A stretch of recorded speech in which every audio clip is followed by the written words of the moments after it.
Oh my goodness. What is going on, everybody? Welcome into the Instant Classic Wrestling Podcast, the only podcast that is always, and I mean always, an instant classic. TLC. TLC, man. Oh my goodness. Um, we got a lot of things to talk about with TLC. Casey said this was going to be a good review. It's a good show. I enjoyed it. We'll get into it here in a second. But be sure to hit that subscribe button for us. Give us a like. Add us on Twitter. Talk to us a little bit. Sometimes I don't get to the live chat quick enough. Um, but anyway, we're going to talk about TLC right after this. We got some big things to talk about. I mean, you see the faces on the screen, so you know where it's going.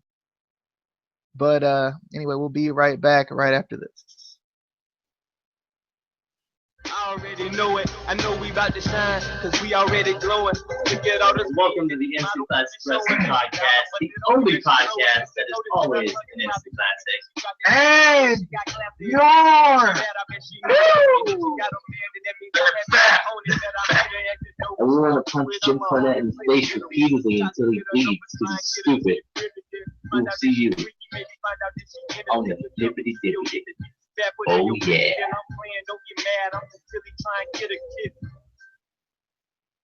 Oh man, TLC. We can finally get into it, man. Wow, man. What a show, though. I will say that. What a show. Goodness, what a show. It was a good show, though. I definitely enjoyed it just overall. I thought it was a good show, except for the pre-show, as far as the match is concerned. But we'll get into that here in a second. But overall, I just thought it was a really good show, really complete show. It felt like I think all the matches had stipulations on it, which I actually kind of like, because usually with TLC, like you get like this random normal match here, but and that's pretty much it. I think the only normal match we had was the tag team titles match, which was kind of weird. But I did just overall, I thought the show was a really good show. All the matches had, if they didn't have a kind of a stipulation to them, there was still a story within it, and that's what I like. But Casey, overall thoughts on the match before we jump into the pre-show? Do we have to jump into the pre-show? You mean the show, not the match. The show. What do you? Yeah, sorry. Yeah. You understood what I mean. Fill in the blank. It was a good show. Too excited for this. Right? I will say I thought the first 2 or 3 matches were kind of but then I feel like from the Kalisto Baron Corbin match on, it just like snowballed better and better and better. The Intercontinental Championship match was good, but it's Dolph Ziggler versus The Miz, and we've seen it like 8,000 times. So it's kind of like, what more can they do? That's going to be like, oh my God, that was crazy. I mean, it was a good match, but I didn't think it was anything amazing. But definitely a good show in general. All right. Let's jump into the pre-show. Do we have to? Can we skip it? Can we please skip it? It's so bad, man. Like, and I am not even overly critical of the pre-show and pre-show matches, but I can't do any more multi-man tag team matches with the same story booked the same way every single time. I can't do it anymore. Like, I've been as positive about this as I can be, but you can't. Like, honestly, my note says multi-man pre-show tag team match because that's how much I cared. Simply because, Casey, I don't understand. So, okay, let's just throw random teams out there, number one, and a couple of random people in there with Apollo Crews and Kurt Hawkins, which is fine. I like the exposure. I'm fine with people getting exposure, but change the style of the match. I don't know if you feel this way, but I feel like every single multi-man tag team match in WWE on the main roster is booked the exact same way. Like, so it's a slow start. We get the slow start to it. And then we get that moment where everybody's in the ring at the same time. And then we get the end part where they do the freaking, everybody does their finishers. And then it's over. I can't take it anymore. Change it up. See, the thing with me is they can book it the same way they want, however many times they want. My thing is, at least let the other team win one time. Just one time. Like, I came into this match halfway through it because I had to go out to the store for my sister. And as soon as I walked in, I saw the Ascension, the Vaudevillains, and Kurt Hawkins versus American Alpha, Hype Bros, and Apollo Crews. And I automatically knew who wasn't going to win, so I automatically didn't care. They have not given the Ascension, the Vaudevillains, and whoever their partner is at the time, a win one time. I honestly don't think they've given them one win, and it's ridiculous. I definitely.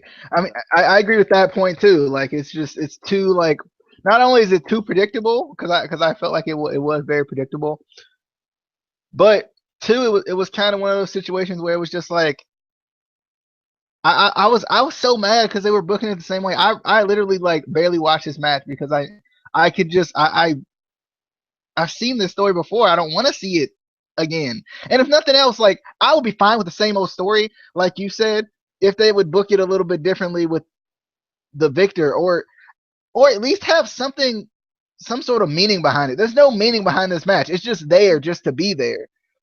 Which I'm fine for that. Like I said, I'm fine with that for exposure, but there needs to be like title implications or something, because the issue is now match, who's supposed to be the next contenders after that little thing is over.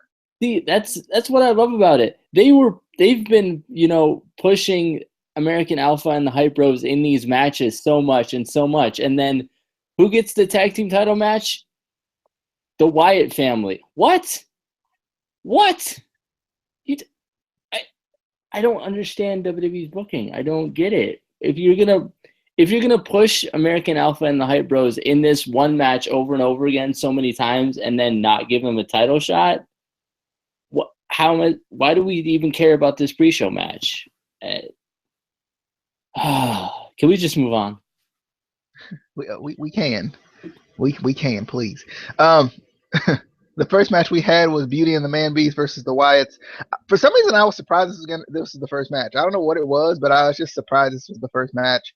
But I mean, I didn't think it was a bad match. I thought it was kind of slow, which is fine in my opinion. But like, I did get some times where I was like, wow, this match is slow. There's just nothing special about this match right now. Because you can book a slow match to where there's something that's unique about it. And with the Wyatts, it shouldn't be that difficult. But then again, it's just, anyway. Whole story in this match of, Randy Orton still being with the Wyatts.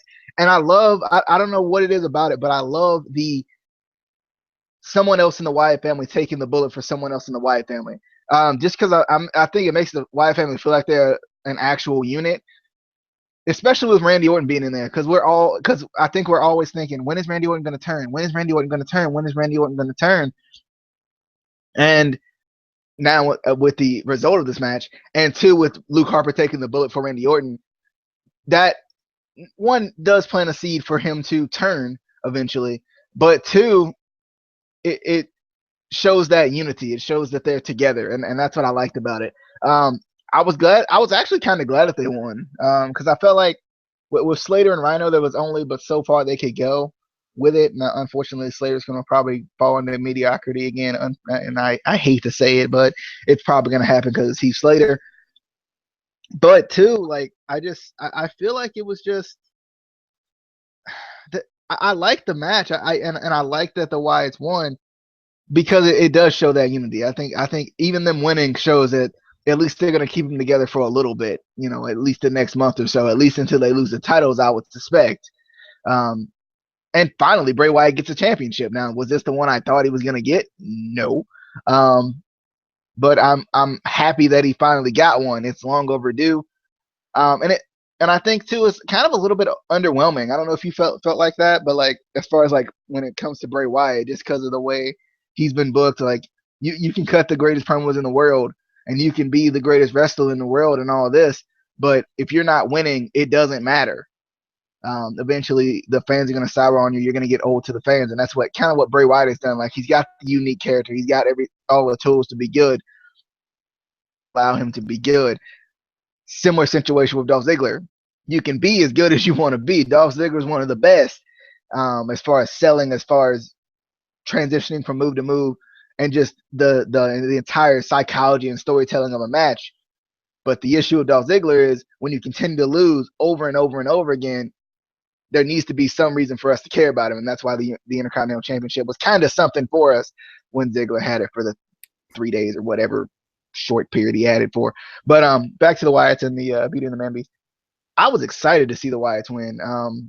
I'm curious to see what they're gonna do with it, but I felt like with all these matches, at least there was kind of at least there was a building storyline. Except this one, not really, because it was kind of thrown together at the end. But other than that, like, it felt like all the other matches, at least there was some sort of lingering and building storyline, which I liked. And it does. One more point before I get to before I hand it to Casey. I think what I did like about this match was that it didn't have a stipulation. Now I'm thinking about it, because this feud wasn't volatile enough to have a stipulation. Because we talk about that all the time, how we want feuds to be volatile enough to actually have these stipulations coming to these TLCs and Hell in a Cells and all of this. Well, not Money in the Bank, but gimmick pay-per-view here, there.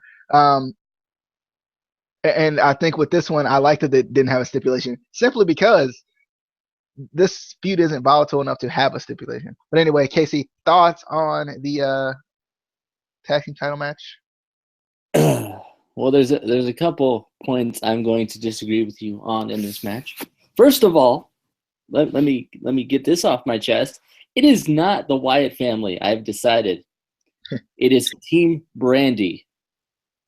Bray and Randy. Team Brandy versus Beauty and the Man Beast. That's what I put in my notes. But as usual for me, I've said this many times before, I don't like these gimmicky pay-per-views, the TLCs, the Hell in a Cells, all those.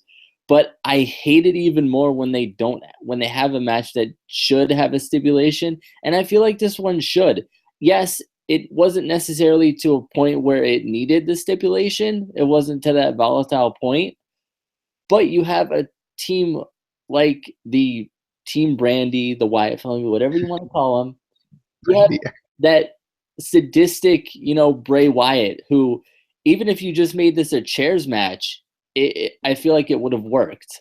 Not necessarily a ladder match, just because I can't really see these guys in a ladder match. It would just, I feel like it would be weird. But I wanted some sort of stipulation, just because, this match was it was good, but there wasn't anything that was like, I have to see this match for me.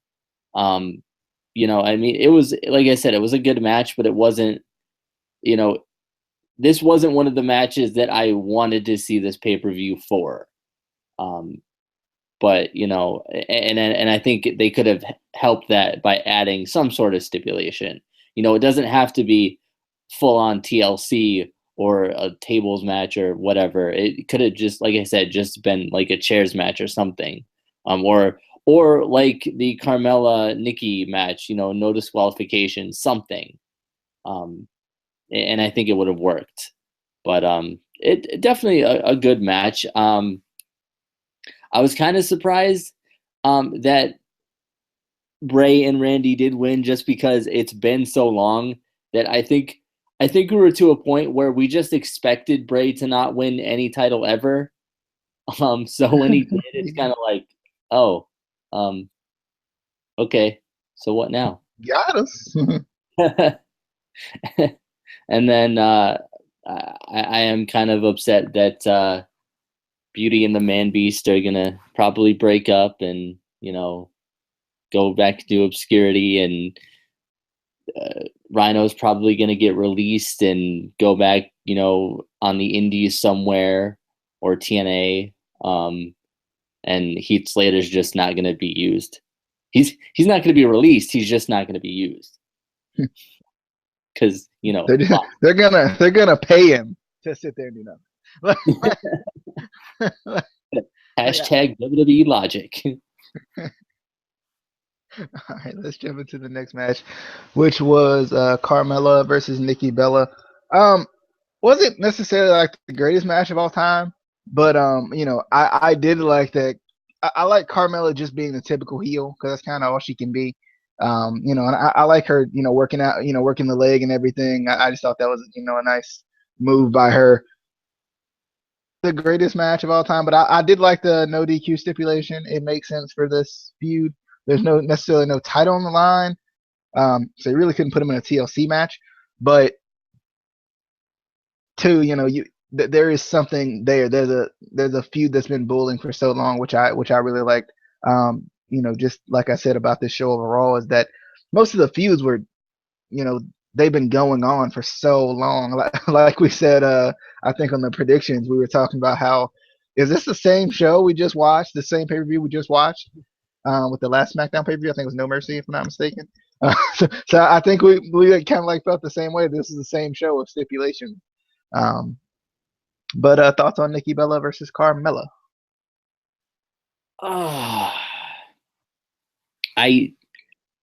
And this may just be a personal thing for me, but I still cannot see Nikki as a face. To me, she's a heel. She's always been a heel to me. And I don't think they needed to book her as a face in this. They could do heel versus heel and make it work. But I did love, the viciousness of Carmella. I think she definitely, did the, dirty heel really good. But after this match, I kept thinking, okay, so Nikki won. I still don't care about Nikki, but what does this do for Carmella? I mean, are they gonna, put her into another storyline? Are they gonna continue to push her, or is Nikki going to be the female John Cena and just, bury Carmella, and Carmella is gonna have to re-debut like Bray Wyatt? I don't know. I don't see the positive for Carmella in this. I didn't the whole time in the feud. I just didn't see where they were going with it. I didn't, it just never made sense to me. And then the bombshell announcement by Carmella, I felt like was a flop. Just because everyone knew, I feel like everyone knew, it was Natalya who attacked Nikki. At Survivor Series. So I think that was just WWE thinking we're stupid again as fans and like, oh, a bombshell. You didn't know that. Yeah, we did. We figured that out. We figured that out the second it happened. Thank you for the bombshell, though. Thank you for that. I don't know. I just didn't like it. And I felt like the selling of it wasn't good. I don't know how you felt about that. Yeah, it was just kind of weird with that, but I don't know. It was just kind of weird. Yeah, it was a flop just because we knew about it. We knew it was going down. We kind of knew. We knew the whole thing. It wasn't that it wasn't like one of those things where because I don't know if you were feeling this way, but I was expecting somebody debut or something here. Yeah, by the way she was. Just mellowing around it and everything. It just felt like somebody from NXT was going to debut or something.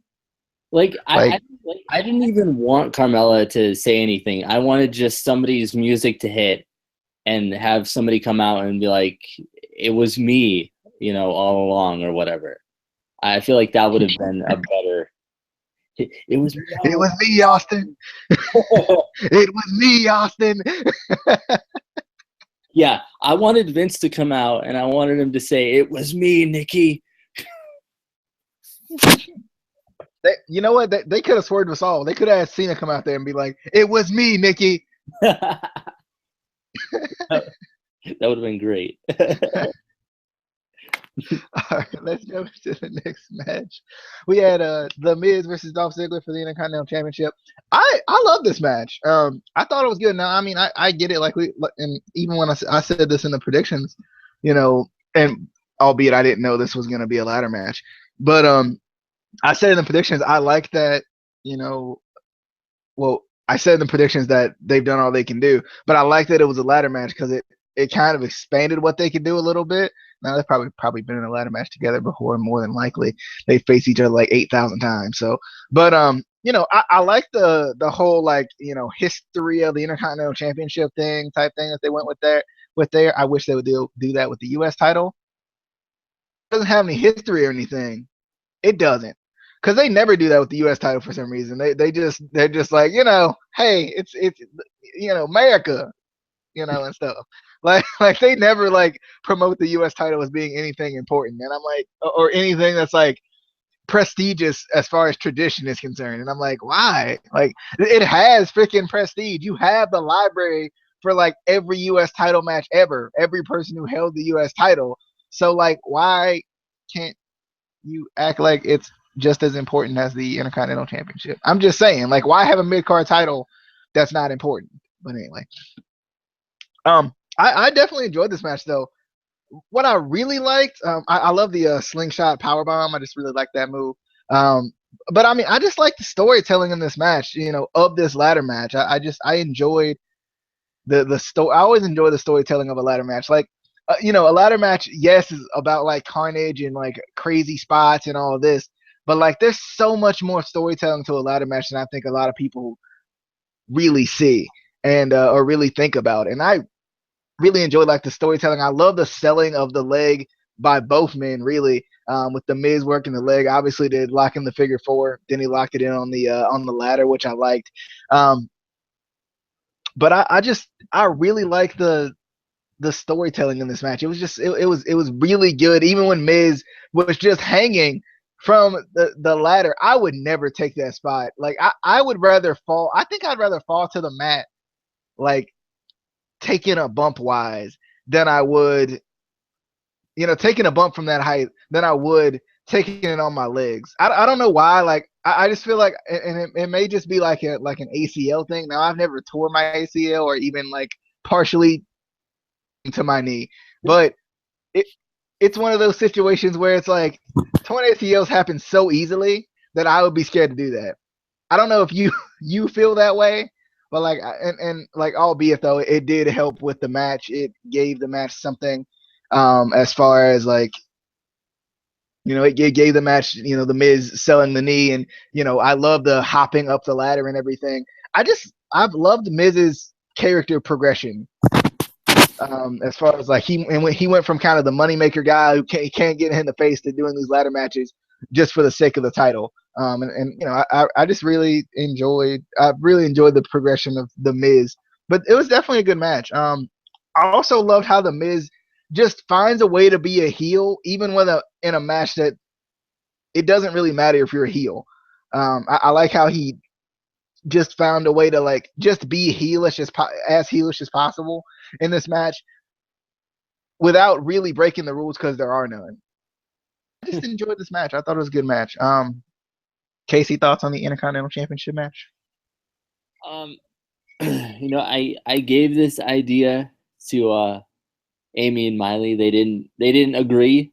I don't think, but I think they should have put Miz in a tax, light tubes, and chairs match. It still would have been TLC. It just would have been tax, light tubes, and chairs. I think it would have been better. See him in more pain. But also, they kept saying in this match, this was their final encounter. How many final encounters are Ziggler and Miz going to have? They've had at least 10. Like, come on now. Come on. Like, we know this isn't the last one. But I did love Ziggler's springboard elbow off the ladder in the corner. I thought that was a unique spot.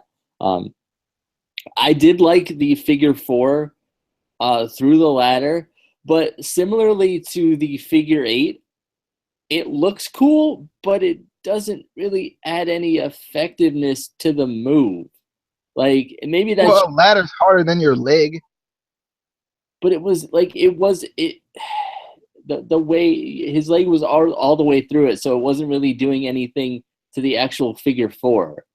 Like, yeah, it was kind of hurting his thigh a little bit more and, you know, irritating, but it wasn't doing anything really to the move. Like, it looked cool, but I don't know. Maybe that's just me, you know, being a reviewer for too long and thinking too much into things. Because, you know, I'm sorry. I'm sorry, WWE. I'm sorry, WWE. I'm supposed to be a dumb wrestling fan. I'm sorry. I'll dumb it down. I'll be dumb. But yeah, good match. There were definitely, you know, as many times as we see Dolph Ziggler and The Miz, they do somehow seem to bring something new out that we haven't seen before, which is impressive with how many times that we've seen them face off, which is a good thing.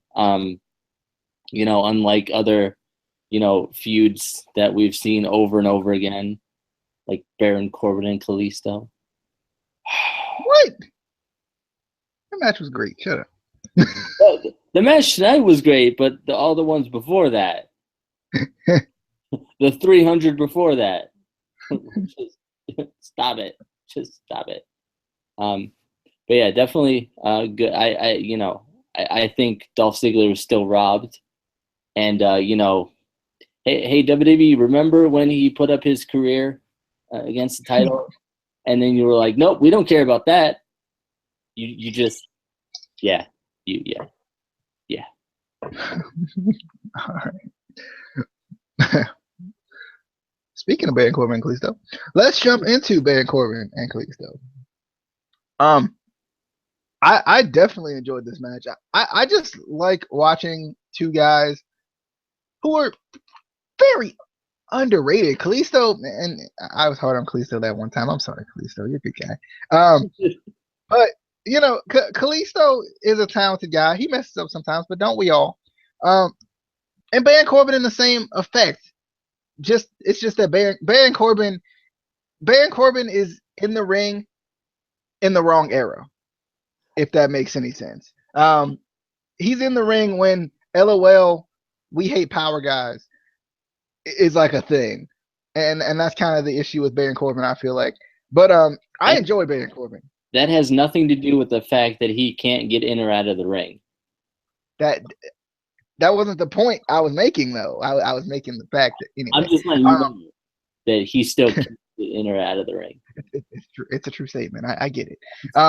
But I did enjoy this match, though. I like this feud. This has been one of the best feuds, I feel like, and no one's gonna give it credit because LOL Baron Corbin's in it and LOL Kalisto's in it, but you know, this feud has been building, and it's been more of a gradual build and more of a we don't have to put you on TV every single week type of a build, because there was a time when Kalisto was hurt, and then they brought this feud back up when he came back. And I like, you know, the little wrinkle of Kalisto going after Baron Corbin's leg and everything. This is just a good match. I like one of probably the best chairs match of all time, if we're going to be honest, because chairs matches are kind of dumb. But, you know, this was definitely a good match. I enjoy Baron Corbin. I would love to see Baron Corbin get a push, personally. I like Baron Corbin. I like his entrance too. His entrance gives me hype. But Kalisto, I hate that Kalisto, when he comes out and does his little trampoline thingy. Shout out to his new tights tonight, though. He does his little trampoline thingy, but like he always grabs his knee afterwards. I feel like he's gonna blow out his knee one of these times, and I'm gonna be really sad, because like it just concerns me that he goes for that knee every time. Like, I'm like, is it like close to blowing out? Does he feel like he might blow it out doing this? If so, he should probably stop. But anyway, definitely a good match. Was a really good match. From the fighting outside the ring to the pile of chairs. It was a really good match, especially for a chairs match where it's like, LOL, you can only use chairs, but it's no DQ. But you can only use chairs. But it's no DQ, guys. But don't act like it's no DQ. You can only use chairs, okay? So no. There's nothing else for you to use, just chairs. That's it. We actually took all the weapons out of the ring before the match. You know, we took them from under there just so you have to use chairs. But Casey, thoughts on the Baron Corbin versus Kalisto match? I love this match with the chair stipulation. I think this is one of those feuds that kind of built up to the point where they needed the stipulation. I popped so hard for the seated senton by Kalisto on Corbin through the 6 chairs set up in the ring. I was like, oh my God. Then then the suicide dive into the deep 6 on the outside was crazy. I love that spot. One negative, and I don't know if you heard this, was actually I heard the ref even calling a spot. It was right before Kalisto went for the moonsault on the chair on Corbin. The ref said, take your time, kind of talking about, slow it down a little bit to build up the suspense. But I was like, oh, come on. The refs are the one person you're not supposed to hear. Come on now. I mean, I know they're all in on the match. I get it. Like, I'm not dumb, but come on. But also, I really don't understand why they had Baron Corbin win in this match. I feel like they were building up Kalisto to come back and, overcome the bully and, get his revenge. And then they had Baron Corbin win, and I was like, but they're not going to push him. I know it. Like, they're just not going to. We thought they were going to after the Andre the Giant Memorial Battle Royal, and they didn't. One thing about that, speaking of the Andre Memorial Battle, oh my God. Speaking of the Andre Memorial Battle Royal, I'm glad they actually still announced him as a winner. At least they keep that in the back of your mind. Yeah. But the trophy dead. But at least they keep the doggone. They keep the fact that he won in the back of your mind. So I don't know where the trophy went. It's over, guys. No more trophy. No more. Until the next one, and then they'll have it for a couple months. Oh man! All right, let's jump into the next match we had, which I know Casey's excited about. Alexa Bliss versus Becky Lynch for the Women's Championship. It was a tables match, which is pretty cool. I was excited going into it. I've also loved this feud, just as far as the build is concerned and everything. I love Alexa Bliss just as a heel. Off as like just so snobby, so snobby. She's like, and I've said this before, but like if this is the first time watching, you'll like this is my connotation of her. She's like the hot cheerleader in high school or something. Like back when you were in high school and there was like that snobby cheerleader that never would talk to anyone. That's Alexa Bliss to me. And like she fits the mold too because she used to be a cheerleader and she's short and she's adorable. But like that's how I feel about Alexa Bliss. Casey and I were sending snaps during her entrance, which is pretty funny. But Casey, I'm gonna give you this match first. This was an incredible match by both women. I will give Becky her respect where it's due. She just came up a little bit short.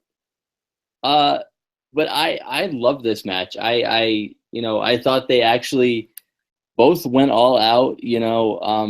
I had my doubts a little bit just because, we've seen, Becky for a while from her time in NXT. And then if you've watched her indie stuff, and if you haven't, you should go jump off a bridge or a mountain or whatever Amy said you should do. I forgot exactly what she told you to jump off of. But jump off of it. Yeah. But I was just, I knew Alexa would put on a good match. I just didn't know how far she would go with, the spots in the match, just because, before NXT, she wasn't, she didn't, wrestle before NXT. So we don't really know as far as like matches like this, what she brought to the table. Get it? Because it was a table. I didn't think that as the. Yeah, worse. But they put on an excellent match, I thought. I did kind of at the end when Alexa put Becky through the table. There was that second where I was like, that's it. Wait, what? It was one of those things where you kind of didn't expect it to. I think you didn't expect it to end there, but it did. And your new women's champion and the queen of the WWE Universe, Alexa Bliss. See, Alexa Bliss is a SmackDown Women's Champion, and Sasha Banks is the Raw with this. This is my heaven right now. This is WWE is a beautiful place. It's a beautiful place. Now, Liv Morgan, the NXT title, and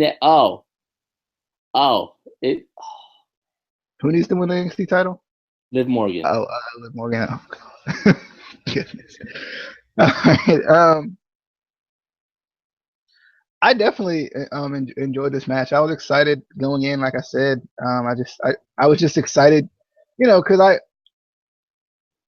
I like seeing the women be able to like just take chances and do what they need to do, and kind of be treated like men to a certain degree. If that doesn't sound too bad, it's one of those things where we want this like equality and everything.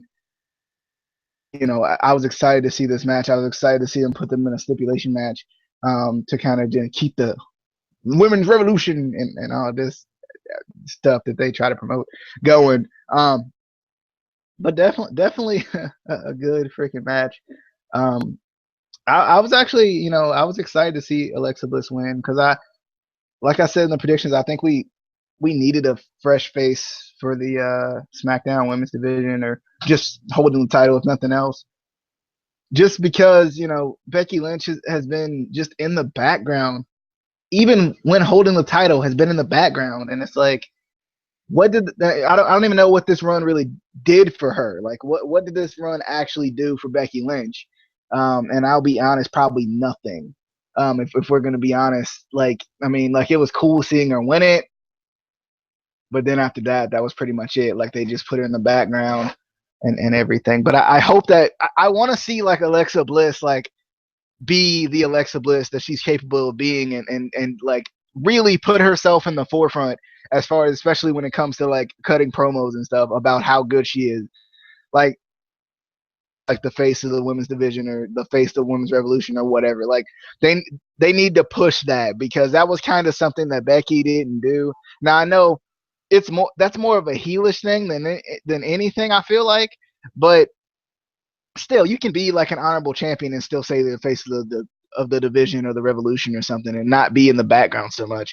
So I'm hoping that this allows Alexa Bliss and that women's title to like come to the forefront now, because like, yeah, you can book good matches and you can have Daniel Bryan talking about how it's an honorable championship and all this, but like when you're not pushing it to the forefront from a promo standpoint and from a match standpoint, then it's not doing anything. I also I like that Alexa Bliss won too, because it made sense in storyline. Because Becky really hasn't.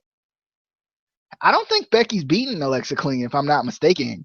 Maybe one time, but ever since that one time, like their first match on the main roster, I don't think Becky's beaten Alexa clean. There's been some sort of shenanigans. There's some sort of like, my leg was on the ropes or something like that. Like, to where Alexa should have won. So it makes sense for Alexa to win in this one.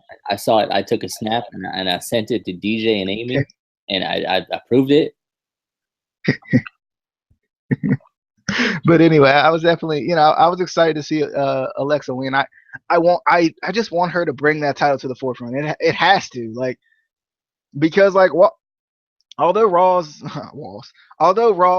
women's division hasn't been booked as well as SmackDown's, at least the title has been in the forefront. They've acted like their title is the most important thing. And that's what I've liked about it. Now, SmackDown has done a good job of like spreading out the wealth a little bit, but they do need to focus on the title more too. But let's jump into the main event of the evening. we got AJ Styles versus Dean Ambrose for the WWE World Heavyweight Championship in a TLC match. And I was excited for this match too because when you put AJ Styles in the ring and you put Dean Ambrose in the ring, you never know what you're gonna get, and they're gonna put they're gonna put it all out there. And realistically, like in pretty much all of WWE's main events, they do a good job of at least putting it all out there. But especially in a TLC match, that if they don't, like, you're gonna notice. And I like that they came out there and did whatever they could do. I like the trash can thing on the outside that when Dean Ambrose put the trash can on AJ Styles. It wasn't like one of the like tin trash cans. It was like freaking like one of those big bulky freaking plastic trash cans or whatever. I thought that was freaking hilarious. And then I love the flipping suplex on the chairs. Oh my god. I sent Casey a snap. Had the freaking tombstone like rip freaking AJ Styles because it was over. It was over. The 450 through the table was amazing. I was like, oh my goodness, this man out of control. The dirty deeds on the steps. And then freaking James Ellsworth came out there. And like, I was still like, at this point, I was still on the fence about James Ellsworth. I just was. Like, I was just like, I'm tired of him showing up. Like, I was starting to like him. But then I'm like, no, don't ruin the TLC match. And then like, I was just, it was like a weird like portion to me, like in my thought process here. And Ellsworth comes out there, obviously to help Dean Ambrose. You would think Dean Ambrose, he's got the chance, baby. He's going up the ladder. He's got it. He's right up there. And I am like, no, I don't want to see Dean Ambrose as champion again. AJ deserves this. Keep it on AJ, darn it. Come on, AJ, get up. And this was after AJ had tumbled to the outside when I think halfway up the ladder already anyway. And I was like, no, I don't want to see another Dean Ambrose title run. Don't do this to me. And then freaking, I looked over at Ellsworth and I was like, Ellsworth, you can do this. Turn it over. You won't do it. You won't do it. No, boss, you won't do it. I was like taunting Ellsworth, even though he couldn't hear me, right? And then obviously Ellsworth gets in the ring and he turns over the freaking ladder. And I was like, oh my God. I was so freaking hype when he did that, and not just because Dean Ambrose lost, but a little bit of was because Dean Ambrose lost. But it was just cool to see James Ellsworth like either turning heel or turning against Dean Ambrose. I don't know how to picture this because the crowd went crazy as far as like cheering him. So I don't really know, but AJ Styles retains. I'm excited. They actually had me write about this on Daily DDT. But I was excited about it. I'm kind of curious, and I mentioned this in the article. I'm kind of curious to see, is this going to allow James Ellsworth to be a little more like serious and everything? I kind of hope so. I'd love to see James Ellsworth, just completely turn heel. Like, I would love to see him be like a heel character, but the fans still love him. Like, I know I said I don't like that, but like with Ellsworth, I think it could work because the fans were the only ones that really cared about him when no one else did. When Dean Ambrose was picking on him about his chin or whatever, and Otunga's picking on him about his chin, and JBL's calling him an alien, and AJ Styles is being a prickhole. I would like to see James Ellsworth become a little bit more serious. I think they could do some good things with that if they wanted to, like he could come out there and talk about how, everyone thought I was just a jobber and they could do some good things with this. Will they? Who knows? But they could. There's some good possibilities with this. And I think they should go pull James Ellsworth in a serious way. I think they could do it. I think it would work, especially since they actually signed to a contract. He's over anyway. Like, let him do his thing. Let him be a little bit more serious, and I think more people will start to respect him, just as not this random jobber that just is in the main event picture. But Casey, thoughts on the main event of TLC? Oh man, I was definitely excited for this match. I get excited for matches with Dean Ambrose like this, just because there isn't much that Dean Ambrose won't do. We've seen him in matches like this in WWE, and then if you go and watch his stuff in CZW and other indie promotions, there's not much he won't do. So it definitely gets you excited for matches like this. I kind of wanted them to do something with the huge ladder on the outside by the ramp. They teased it, and I was like, come on, dude, jump off it, do something. And they always have that ladder, and I always see that ladder at TLC, and I'm like, they need to do something with that. Like, come on, use it. But they don't, and it's sad. They just need Brother Nero to come back. He'll use it. Jeff will get up there. He'll do it. But then when Ambrose did the flipping suplex to AJ on the chairs, I marked so hard. That was crazy. And then AJ, I don't know if I think I sent a snap of this to DJ because I felt like he needed to see it. AJ's tights ripped right on the ass cheek. Yeah, I saw that. And I was like, can somebody like stop him? So this man can... I love how he just kept going. This man, the consummate pro, just keep going. Booty hanging out. No, it don't matter. They need to cue the New Day for that. Like they need to just have the New Day come out and talk about booty right there. I think they should have did it. But I was definitely hyped when Ambrose set up the ladder on top of the announce table. I got excited for that one. Then AJ's springboard 450 to the outside through the table was legitimately a holy shit moment. You hear it all the time in WWE crowds, but that was legit.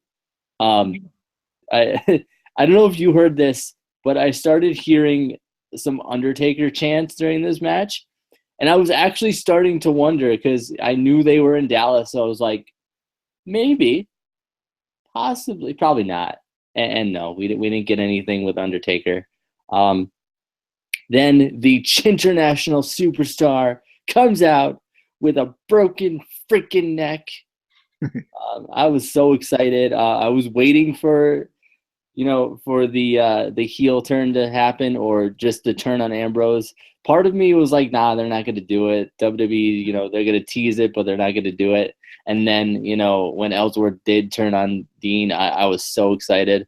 I'm just wondering how they're gonna book it. What is he gonna give a reason why he did it? What are they gonna do with that?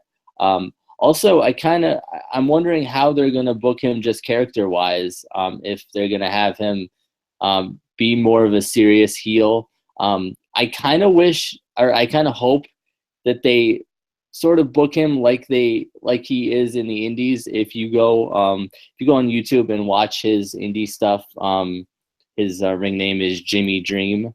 I hope they do something like that. But I definitely just want to see a little bit more of a serious James Ellsworth. You can keep a little bit of the goofiness too, just because I think that's kind of what we fell in love with James Ellsworth. But if they did, since they did sign him to a contract, give him something serious that you can actually book. Don't just turn him into the typical WWE jobber and send him to like Superstars or Main Event where we never get to see him. But definitely excited.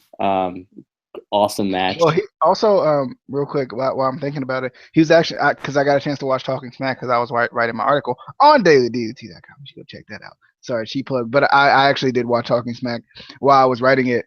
And he was still like very goofy on there. Like he wasn't as like when you saw him actually turn, he looked like he was like going full on like heel serious. I don't know if you caught him when he like just waved he did like the forget you type thing. With the hand or whatever, but he was still pretty goofy on Talking Smack. So I'm curious to see how they're gonna develop this. He's gonna be a little bit more serious, or is he still gonna be like the vulnerable jobber guy? Yeah. But yeah, definitely good match. I liked it. Agreed. Definitely a good match. I was excited. The turn had me going. It was a freaking amazing. But anyway, I'm excited to see SmackDown Live now. And I'm glad they ended the show like this because like it was one of those situations where like you can end it with a good ladder match and all that, but like it feels like all the shows have ended like that. Like where it's like, that was a good match. It's over. Or what was it? SummerSlam? Was it SummerSlam when Brock Lesnar? No, it wasn't SummerSlam. When Brock Lesnar faced Randy Orton, that kind of ended weirdly. But other than that, like it just always kind of felt like it was kind of like, okay, the match ended. All right, go watch SmackDown. But why are we watching SmackDown? Or why are we watching Raw the next night? But with this, like the Goldberg thing counts too. But with this, it was more like it like entices you to watch SmackDown and see what's gonna happen with this and everything, and that's what I liked about it. But definitely a good show. Definitely enjoyed it. Just overall, just a good show. This more on the Raw pay-per-view SmackDown coming up this month.